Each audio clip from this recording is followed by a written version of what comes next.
இந்த செய்தியை உங்களுக்காக வழங்குவது யூரோ குரூப் மலேசியா.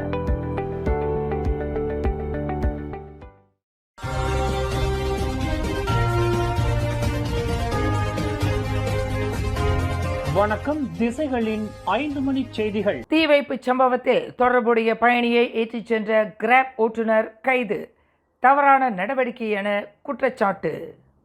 தீ வைப்பு சம்பவத்தில் தொடர்புடைய நபர் ஒருவரை தெரியாமல் தனது வாகனத்தில் ஏற்றிச் சென்றதற்காக கிராப் ஓட்டுநர் ஒருவர் அநியாயமாக கைது செய்யப்பட்டு தடுத்து வைக்கப்பட்டதாக புகார் எழுந்துள்ளது. பாதிக்கப்பட்ட 45 வயதுடைய எஸ். காந்தராஜ் கடந்த டிசம்பர் 6ஆம் தேதி தனது கிராப் செயலி வழியாக ஒரு பயணியின் பதிவை ஏற்றுக்கொண்டார்.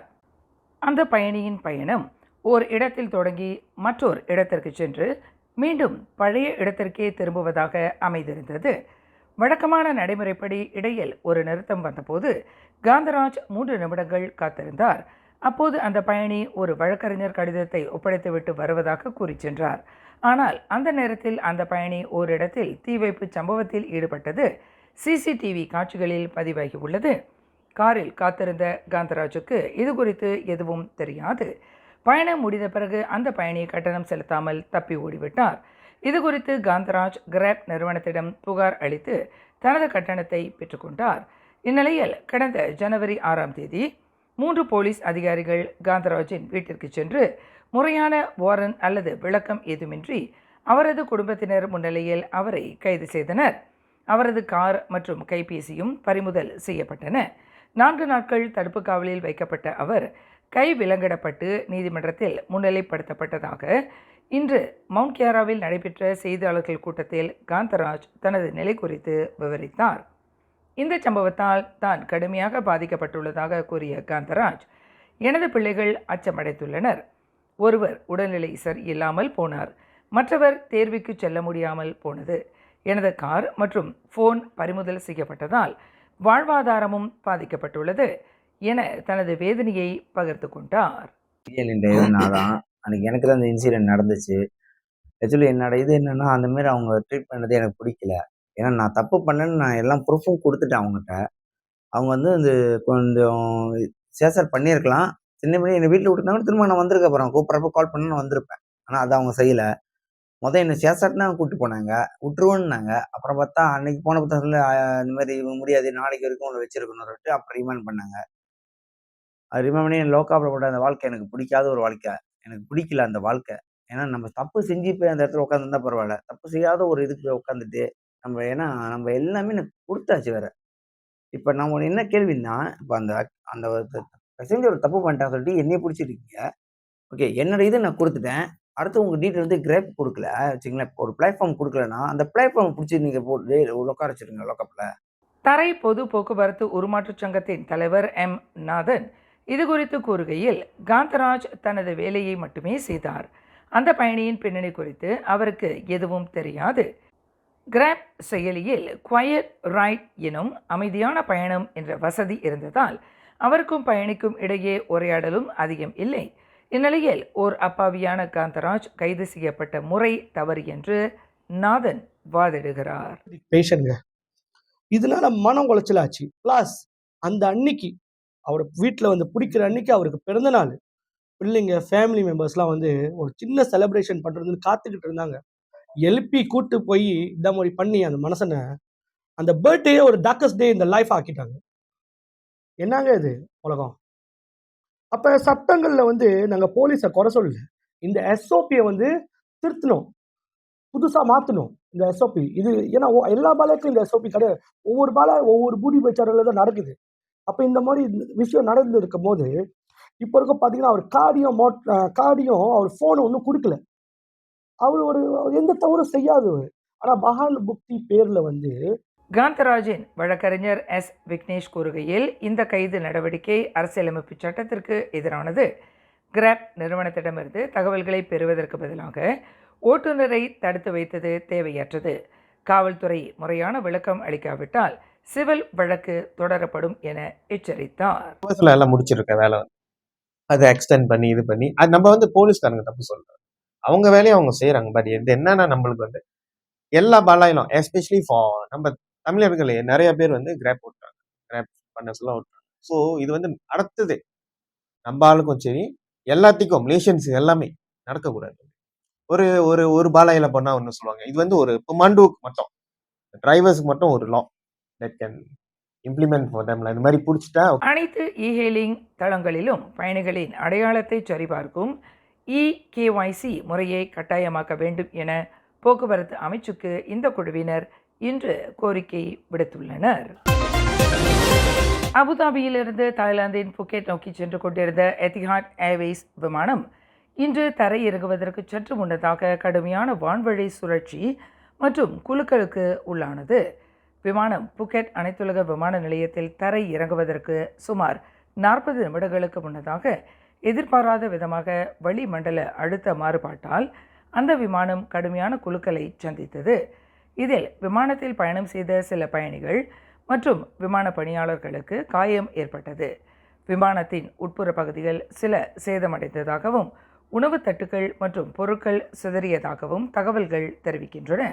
விமானம் புக்கெட்டில் பாதுகாப்பாக தரை இறங்கியவுடன் காயமடைந்தவர்களுக்கு உடனடியாக மருத்துவக் குழுவினர் சிகிச்சை அளித்தனர். பாதிக்கப்பட்டவர்கள் சிகிச்சைக்காக உள்ளூர் மருத்துவமனைகளுக்கு அனுப்பி வைக்கப்பட்டனர். புரூனை சுல்தான் ஹசன் அல் போல்கியா முய்சாடின் வட்டவுலா அவர்கள் விரைவில் பூரண நலம் பெற மாமன்னர் சுல்தான் இப்ராஹிம் தனது விருப்பத்தை தெரிவித்துள்ளார்.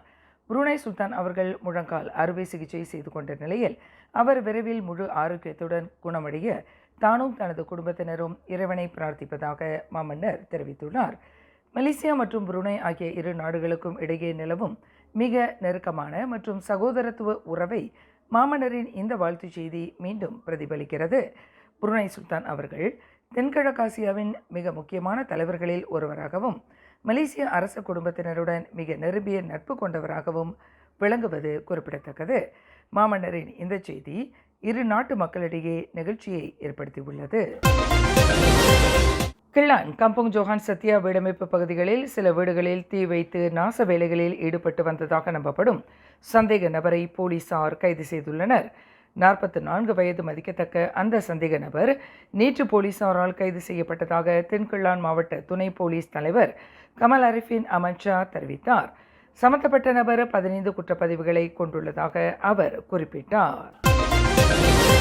கடந்த ஜனவரி 11, 12 ஆகிய தேதிகளில் சென்னை நந்தப்பாக்கம் வர்த்தக மையத்தில் மிகச் சிறப்பாக நடைபெற்ற 2026ஆம் ஆண்டு அயலக தமிழர் திருநாள் மாநாட்டில் பினாங்கு மாநில அரசின் சார்பாக அதன் ஆட்சிக்குழு உறுப்பினர் டத்துஸ்ரீ சுந்தரராஜு சோமு தலைமையில் உயர்மட்ட பேராளர்கள் குழுவினர் கலந்து கொண்டு சிறப்பித்தனர். இந்த மாநாட்டின் தொடக்க விழாவை தமிழ்நாட்டு துணை முதல்வர் உதயநிதி ஸ்டாலின் கலந்து கொண்டு அதிகாரப்பூர்வமாக தொடக்கி வைத்தார். மாநாட்டின் 2வது நாளில் தமிழக முதல்வர் மு.க. ஸ்டாலின் தலைமை தாங்கி மாநாட்டிற்கு சிறப்பு சேர்த்தார். உலகெங்கிலும் வாழும் தமிழ் மக்களுக்கிடையிலான உறவை மேம்படுத்துவதையும் எல்லைகளை தாண்டிய ஒத்துழைப்பை உருவாக்குவதையும் நோக்கமாக கொண்டு இந்த மாநாட்டில் பினாங்கு மாநில அரசின் சார்பில் கலந்து கொண்ட பேராளர்கள் குழுவில் பத்து உபான் சட்டமன்ற உறுப்பினர் குமரேசன் ஆறுமுகம் மற்றும் பகண்டாலாம் சட்டமன்ற உறுப்பினர் குமரன் கிருஷ்ணன் ஆகியோர் அடங்குவர். உலகளாவிய தமிழ் சமூகத்துடன் பினாங்கு மாநில அரசு கொண்டுள்ள பிணைப்பை மேலும் வலுப்படுத்தும் வகையில் பினாங்கு பேராளர்கள் கலந்து கொண்ட வேளையில் மாநாட்டின் 2ஆம் நாள் பினாங்கு மாநில அரசுக்கு தமிழ்நாடு அரசின் சார்பில் சிறப்பான அங்கீகார விருது வழங்கி கௌரவிக்கப்பட்டது. இந்த சிறப்பு அங்கீகார நிகழ்வில் தமிழக முதல்வர் மு.க. ஸ்டாலின் அமர்ந்திருந்த பிரதான மேடையில் பினாங்கு அரசை கௌரவிக்கும் வகையில் டத்துஸ்ரீ சுந்தரராஜுவிற்கு உரிய இருக்கை வழங்கப்பட்டு சிறப்பு செய்யப்பட்டது. தமிழ்நாடு முதலமைச்சர் மு.க. ஸ்டாலின் முன்னிலையில் நடைபெற்ற இந்த விழாவில் பினாங்கு மாநில பேராளர்கள் குழுவினருக்கு நினைவு பரிசு வழங்கப்பட்டது. உலகளவில் தமிழர்களின் பங்களிப்பையும் அவர்களின் கலாச்சார தொன்மையையும் போற்றும் விதமாக இந்த அங்கீகாரம் வழங்கப்பட்டதாக டத்துஸ்ரீ சுந்தரராஜு தெரிவித்தார்.